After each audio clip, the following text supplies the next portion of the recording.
Let's discuss immigration, whether it's been a good thing or a bad thing for the UK, and what's happening post-Brexit to our balance of trade with Europe and the rest of the world. To begin with immigration. Now, a man called Philip Ullman wrote a piece in the business pages of The Telegraph this morning. He describes himself as a former chief executive of one of the country's largest employment agencies. I had over 100,000 people working for me every year, the majority of which came from EU expansion countries. And he says there is this narrative that we have to have a continual stream of people coming into our country. It's good for GDP. We have an ageing population. We couldn't possibly cope. The Brits are all too thick and lazy and fat and useless to work. And that's the justification that we get. And that it's really good for the economy. And you will hear that everywhere. But Philip Ullman says the results are clear. Immigration has been dangerously harming our economy. And the point he's making are that GDP per capita has not gone up. Of course, GDP goes up. The economy is bigger because there are more people in it. But our productivity has fallen so much, we're now considerably below that of France. And he makes the point that actually there's been a race to the bottom over these last 20 years. And that the idea that now a family of four could be supported on one income is frankly for the birds for millions and millions of people. I'd hope with Brexit that we would genuinely start to change this culture around.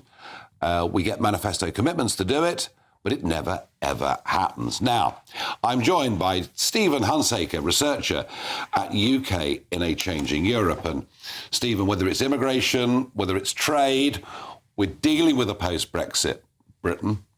And I mentioned already that I'd hope numbers would come down and we'd upskill, and it hasn't happened yet.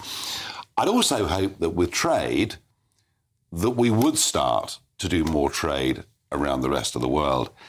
Your figures out today suggest we're not really doing that. That's correct. It's actually quite interesting to see is that as a total share of UK trade, the EU makes up now more than it did all the way going back till 2008, actually. And so that's quite a surprising number. And when we look at that, that sounds on the surface like that's saying that trade with the EU has been going up. When in reality, actually, it's that trade with non-EU countries has been going down recently. And so what that is this is something that both sides were kind of wrong about. We had a lot of economists that were saying that there was going to be a cliff edge, that Brexit was going to cause trade with the EU to, just fall off and was going to damage the UK economy. And the other side was saying that, well, Brexit is going to allow us to boost trade with our non-UK partners and see new growth and expansion. And pretty much what these results show is that neither side were right. We're seeing stability, if not stagnation, with the EU, but then we're not seeing that growth happen with non-EU countries. No. Despite the fact we've signed a whole series of new trade deals, we inherited some from the European Union, but signed some of our own. No, it's funny this, isn't it? I mean, on the one hand, it's good news, as you say, because our trade with Europe's not really been damaged at all. I mean, people want our goods and we want theirs and we go on doing business. But it is bad news because I've always taken the view that, yes, the European market's next door, and that's helpful in many ways. But in terms of global GDP, in terms of the global pie, it's about 15% of the world. It'll be 10% of the world in 5 years' time. And it's the new markets where the growth is. So what is it? What do you think we're getting wrong here? I think that, for one, that the government has really focused on these trade deals being PR successes. Quickly get them out, make sure that they look like really good deals. But the problem is that they're not looking hard enough at the substance at many of these. These trade deals, for one, are maybe being overpromised that they're going to have immediate impacts or are going to immediately benefit. These take time. Imagine if there's a UK business that is trading a lot with Germany, but all of a sudden here's that Australia opens up. They're going to start maybe looking into building those trade relations with them, but that takes time to build that, to find a clientele and everything. And so they're not going to see immediate results. And to promise that, I think, is misleading the public. Well, that's called politics, yes. Yeah, true. But isn't the truth of it also, whether you have a trade deal or not, there are many profitable trading relationships, even where there's tariff involved. It's true. If you've got a product that somebody wants to buy at a price they think's acceptable, they will buy it anyway. Clearly, we're not making the right products.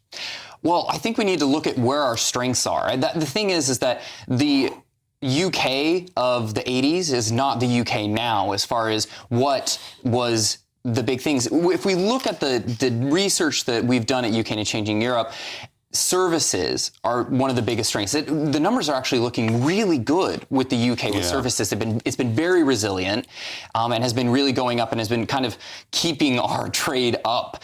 And so I think what it needs to look at is that we need to look at services being insurance, products like that? Financial, yes, exactly. It's not as much the construction of that product as it is the selling of the services, the softwares, the consulting, those other governments. We have a lot of expertise. We have a lot of knowledge. We're good at legal services. Exactly. We provide a lot of medical services. Now, there are many things we're good at, but what about manufacturing? Because we keep hearing the story that British manufacturing is doing rather better than we think.